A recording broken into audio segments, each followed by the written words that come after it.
it's me, your Void, and I'm sick.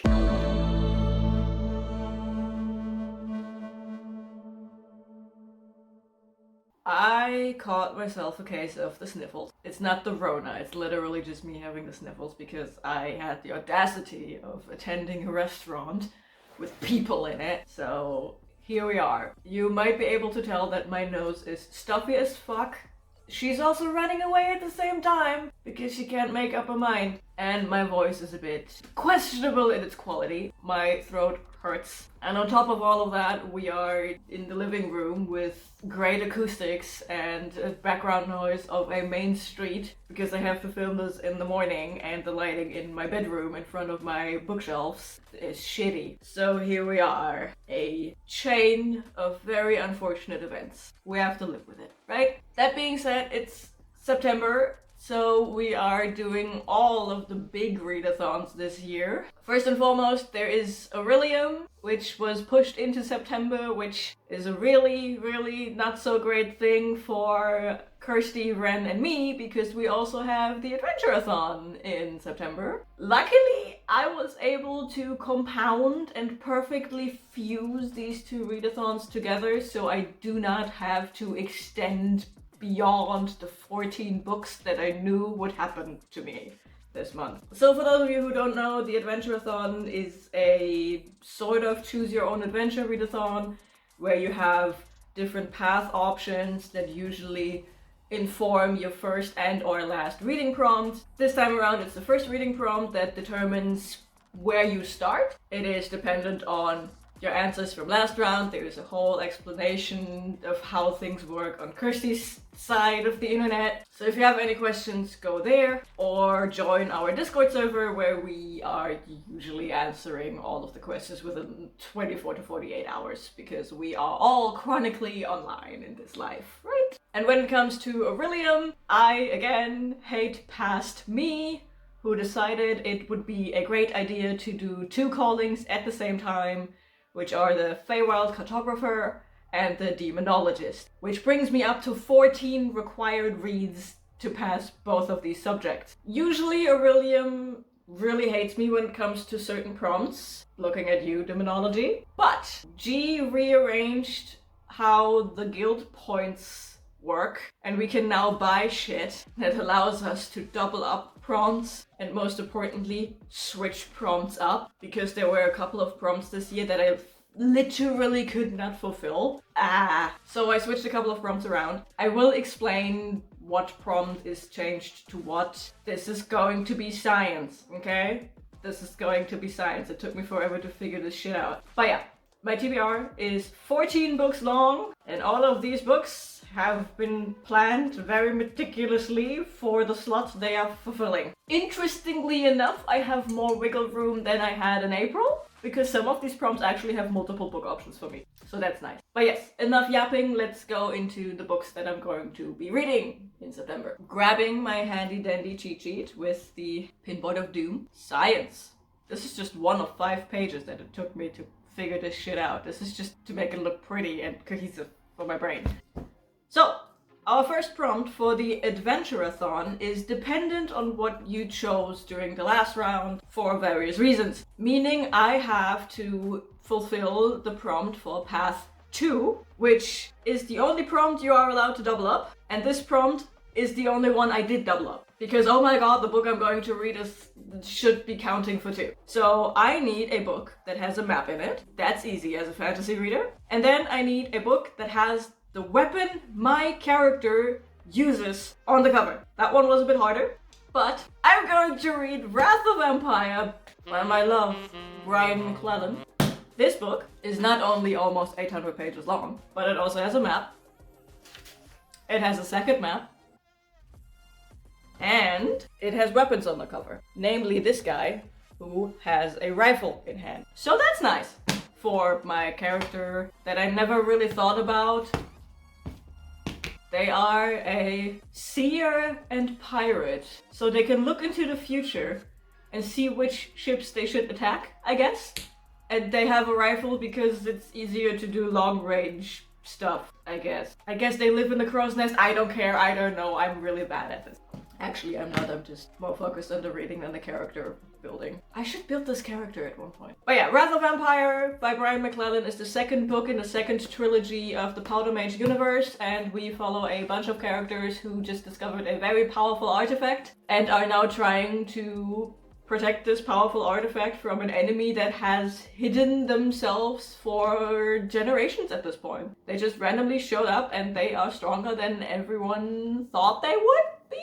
So we have some political squabbles between nations. We have hopefully some war in this. The first book had surprisingly little war for Flintlock fantasy in it. I believe that is going to change though. And yeah, this is just a continuation of stuff. Why am I reading this? For Orilium, you ask. Because for Orilium, this fulfills the prompt for spells and incantations, which wants me to read a 5-star prediction. This is a Brian McClellan. If you know me, myself, and I, then you know that I love Brian McClellan's books and the Powder Mage universe. This is both. So I predict this is going to be very entertaining. Might even be 5 stars. I could use another 5-star. Don't you disappoint me. Heading further into the Adventurerathon, we have a house, a mansion this time around, and each room represents one reading prompt.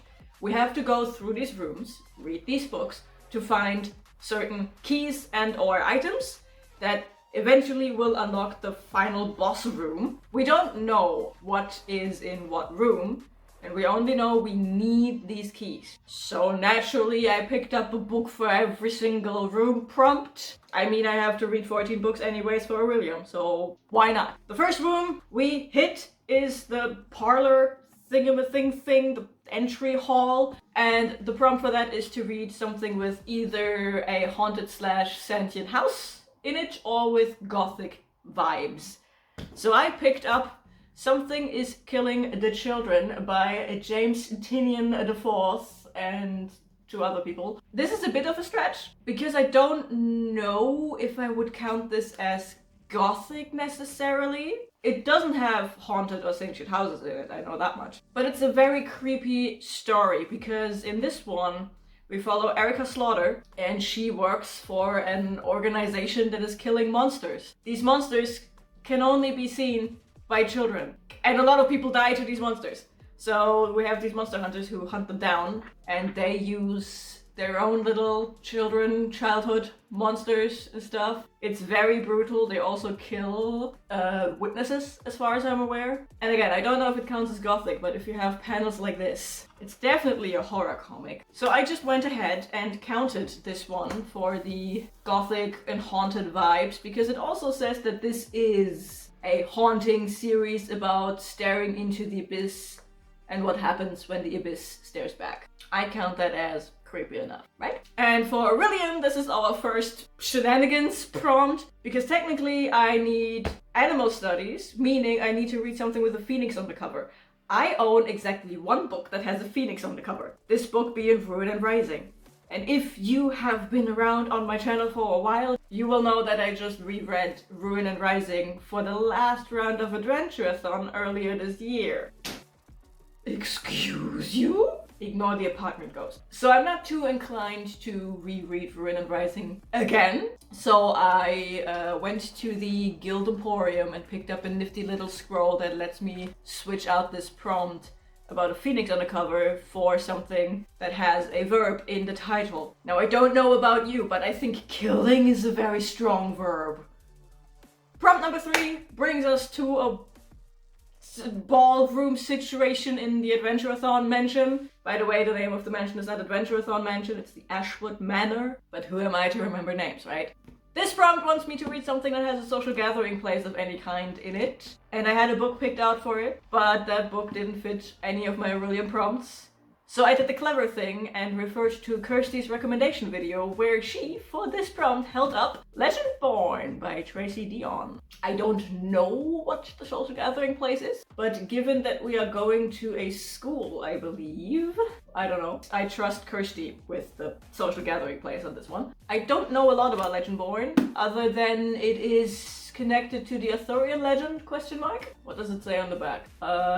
Yes, but when the Legendborn reveal themselves as the descendants of King Arthur's knights and foretell a magical war, Bree must decide how far she'll go for the truth. Should she use her magic to take the society down or join the fight? Interesting. So this is a YA fantasy, urban fantasy, they think? I don't know. I also have the audiobook for this one, so even though she's, what, 500 pages? About 500 pages, I should be getting through this rather easily, which is very good because there are more books to come. For the Orilium prompts, this is also a spells and incantation book. This time it's a level 2 spells and incantation, I believe, which wants me to read something that was shown in G's videos. So I was cheeky and just watched a bookshelf tour video, and this is one of the books that was on that bookshelf tour video bookshelf thing. What are words? So yay, it showed up in G's videos. Nice. In our Adventurerathon Ashwood Manor mansion, we now move to the study, and the prompt for that is, fittingly enough, read something where a character learns something. And Kirsty is very lenient with this prompt. It can literally be anything from a character falls in love and realizes they fell in love to them literally going to school. If they learn something, it counts. For this one, I picked up Assistant to the Villain by Nicole Maehrer, where I think the character learns how to be an assistant to a villain. But the character also falls in love, so I guess she learns that she's in love. Counts, right? But yeah, this is a quick little comedy romance, and I have learned in the past weeks that I am here for fantasy rom-com, apparently. Maybe I'm turning into a rom-com girly. Would be weird. And for Orilium, this fulfills the prompt of the Demonology, the last book you bought, borrowed, acquired in some shape or form. And as of filming this video, this is the last book that was delivered by the postman. Thank you, postman. Moving straight along into the kitchen, where usually the house staff is residing. So the prompt for that, for the Adventurerathon, is to read a book with servants, and for that I picked The Jasmine Throne by... I forgot the author's name. Shame on me, my family, and my cow. In Jasmine Throne, we literally have a character that is a maid servant. Servant is in the name, so we go with that. And in that we follow this maidservant and a princess, and they try to take down the government because they are gay and they are doing crime. And then for the Orilium prompt, this is one of the mean prompts. This book also fulfills the inscription prompt, where the title of the book has to have the letters of my first name in it. Do you know how hard that is if you have a long name? I mean, I got lucky. I didn't have to deal with an X or a Y or Q of all things. But oh my god, it took me way too long to figure this one out. But yeah, the Jasmine Throne has all the letters I need to write my own name in there. Yay. Then we move on to the reading... Then we move on to the receiving room kind of thing. We were all a bit unsure about what this room actually is. But what we were sure about is that at any given point in this room, be it a table, be it in front of the fireplace, be it in front of the vanity, there was only ever one chair. So the prompt for this room, where it is obvious that only a single person should be existing at any given time, is to read a book with a single point of view.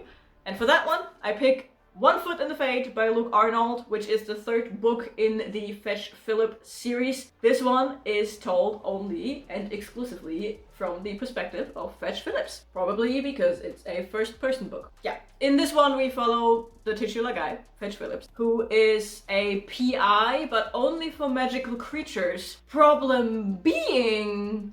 magic is dead. And it's not like just dead in the world so wizards can't cast their spells. No, it's dead even inside the beings that were born from magic. Elves are suddenly as old as they are. Like if you were a 300, 400, 500-year-old elf, You look like a 300, 400, 500-year-old elf now. Werewolves and werecats are stuck mid-transition. We have lizard people who have extreme issues with their skin because now there is no magic to keep their scales in line. It's all over the place. And we follow this world that is just now adapting to the fact that there is no magic anymore. And we kind of watch humans rise to the top of the pecking order because they always lived without magic. So they had to find ways around magic. And they do. They engineer shit now. We just made the discovery of electricity, of thermal power plants. So now we are making life easier on people who don't know how to live without magic anymore. And we follow Fetch Phillips. He is such a little depresso boy. I love him. For Orilium, this fulfills the prompt of Conjuration that wants me to have a bat on the cover. Now, if you look at this, you don't necessarily see a bat on the cover. That is because these covers have such tiny details in them. I myself right now have to rediscover where this bat is. I just know I found this bat. I jumped around with happy noises. I know there's a bat here somewhere. I just don't know where. There, found it. Next to the flying machines. Don't even know if I can zoom in enough to... Yeah, you can't really see it, but that blob right there, that blob right there. Those are 3 tiny bats. So I counted as a bat on the cover. We go with this one. In the Adventurerathon Mansion Ashwood Manor, we come to the multi-purpose room, and fittingly enough for the multi-purpose room, we read something that has a mixed media element to it. Now, Kirsty, again, is very lenient, so if you don't have anything that is mixed media, you can read a book and listen to the audiobook at the same time for an immersive experience, and then you get like 2 different kinds of media thrown at your brain, so that counts. And for that one, I'm going to read and listen to Beauty of Darkness by Maehrer Pearson, which is the 3rd book in the Remnant Chronicles.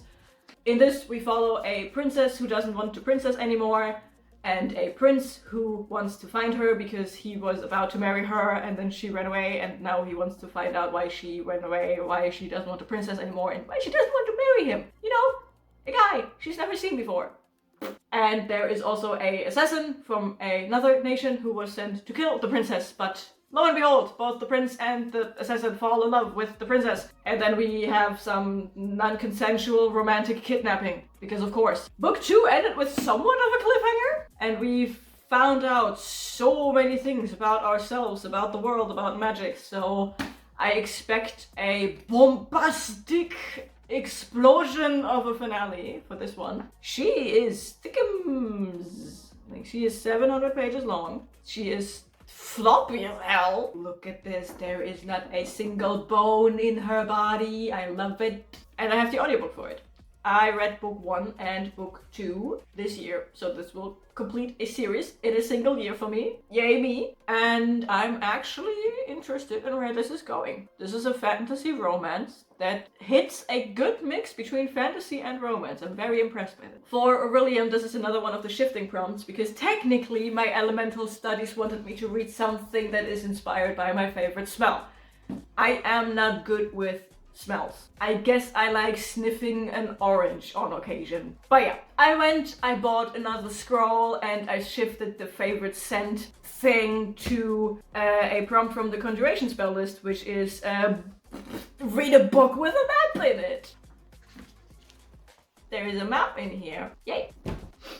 We saunter over to the bedroom of the manor mansion, and this prompt is fittingly enough not necessarily directed at a book. It is more directed at the action of reading a book, because it wants me to read a book entirely front to back in bed. So I picked something short.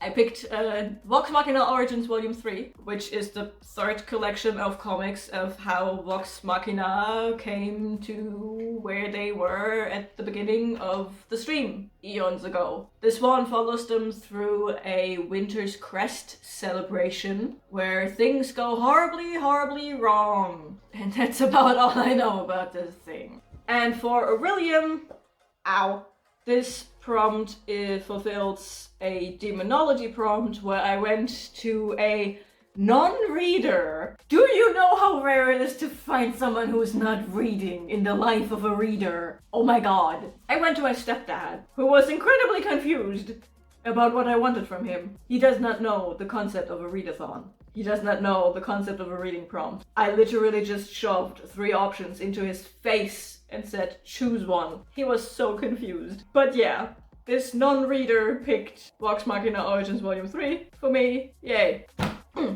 Then we have the children's bedroom, if I'm not mistaken, where the prompt is twofold. It is an either-or prompt because both prompts are maybe, possibly hard to get. So we have the prompt of the main character being either a parent or a child of 12 years and younger. I was contemplating reading a middle grade book, but it never stated how old the protagonist is. And then I watched Kirsty's recommendation video because I needed a social gathering place idea and I skipped over the family part, and Kirsty said it counts to read Spy Family for this prompt because there is a character in here that is a child under the age of 12 and the people are pretending to be their parents. So yay! I don't know much about Spy Family other than we have a spy, presumably, who is faking to have a family and the daughter he fake adopts can read minds? Something like that. I heard good things about this. This is apparently very, very funny. Just from the vibes it's giving off, I'm pretty sure this could be very entertaining for me, myself, and I. And for Orilium, we go with Elemental Studies again, because remember, I'm doing 2 callings at the same time, so some prompts literally just happen twice to me. Elemental Studies with the favorite smell being one of them. Now, the first Elemental Studies with the favorite smell, I switched out. The second one, I keep. Because when I was looking at this cover, trying to figure out where to put it for Orilium, I realized that I am weird and I like the smell of newspapers. Don't ask me why, but if you throw a newspaper at me, I probably like the smell of it. Which is weird, I know, but the character on the cover is reading a newspaper. So that counts. We enter the guest room, and what do you do with the guest room? You put people in it that don't live in your house. Probably, hopefully, these people are friends of yours, so you need a friend to pick up your next read. Guess what else needs someone else to pick a read for me? Correct demonology with the stupid non-reader prompt. For this one, I went to another friend. Now given, this friend does read, but this friend reads very differently from me, so I counted it because I did not want to try and explain to my grandma what a readathon is, let alone to my grandpa. Oh my god. No. So I went to a friend whose reading taste is, I don't want to say his reading taste is different than mine, but the books he reads are very different from the books I read. So I asked him, I gave him 3 options, he picked one for me, and I'm going to read Brutal! Volume 1 by Koga and Ryo Izawa for this prompt. And in this one we follow a detective who is clearing murder cases by day, and by night he is judge, jury, and executioner for the other criminal cases. And as the title already promises, these stories are apparently very, very brutal. In the Mansion Manor, we make our way to a weird little laboratory, and for this, the Adventurerathon prompt wants us to read something with science in it. Doesn't matter if it's real science or fake science. So I went with Shinigami Doctor Volume 1, where we have people who burst into flowers, like so. And we have the Shinigami doctors who fight these monsters and cure these flower diseases and make sure no one else gets infected. That's the science, plant medicine, right? And I picked up Shinigami Doctor Volume 1 because I want to reread this so I can enjoy Shinigami Doctor Volume 2 and 3. This series is just a trilogy, so yay! For Orilium, this one fulfills the alchemy prompt. Except it doesn't, because alchemy wants me to read an emotional read. The problem is I'm not too emotional when I read books, and it's hard to me to put a measurement on if I'm going to be emotional about a book. So I bought another scroll and switched the prompt to lore, which is a class I have to take in the spring equinox, so I thought be fitting. And Laura wants me to read a translated book. This is a manga, so it is translated from Japanese into my native language, German, and there's a translation for you right there. Yay.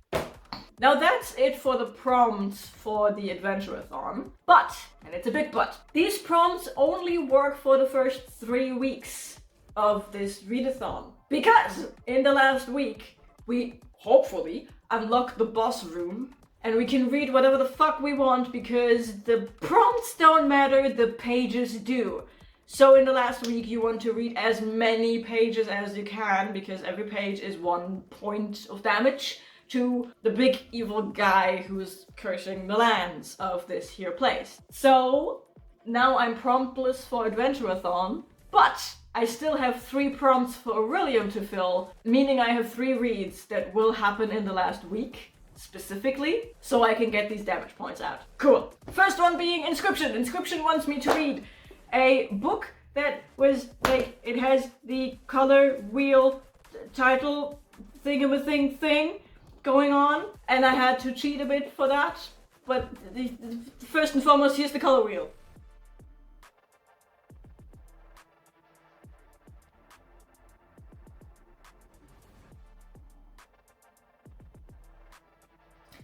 We landed once again on red, and at this point I think the universe wants to tell me something. Apparently I picked the right brand. This prompt means I have to find a book with a title that is written in red. I cheated for that one when I picked Subtle Blood by KJ Charles, which is the 3rd book in the Will Darling Adventures, because as you can see the cover is kind of red.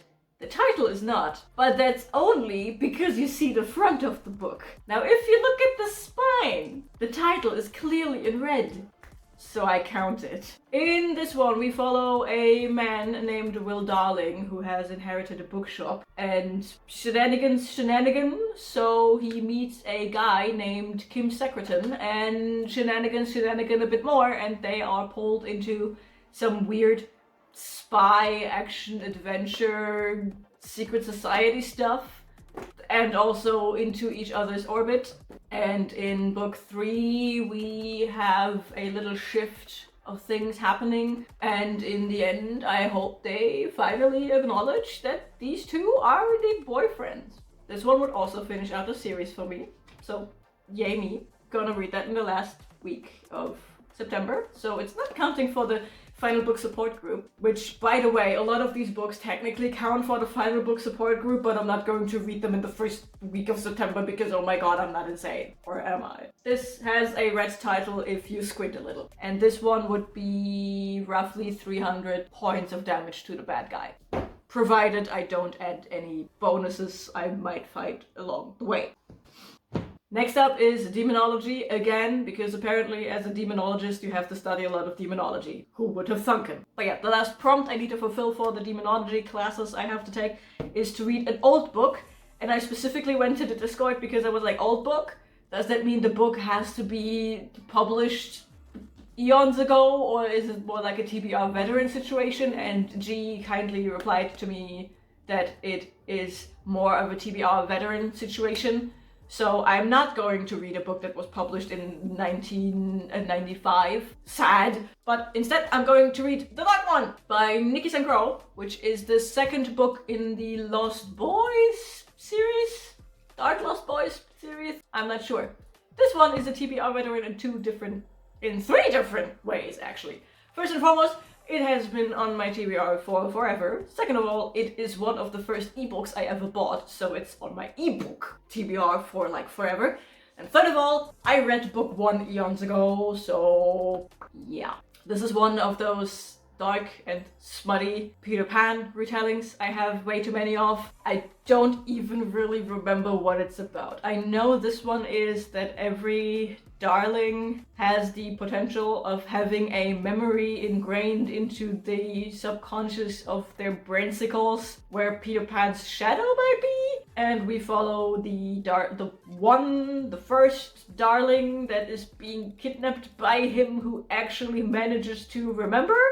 And they found his shadow by the end of book 1, and then it ended on the cliffhanger that the shadow is just fucking off. Okay, I guess.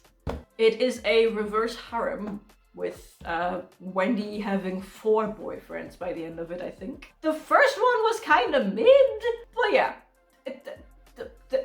I don't remember exactly how long book 2 is. I remember it is not that long. It's like somewhere around the 250 page mark, I think. I'm not quite sure. But yeah, I'm going to read Dark Peter Pan smut. Yay.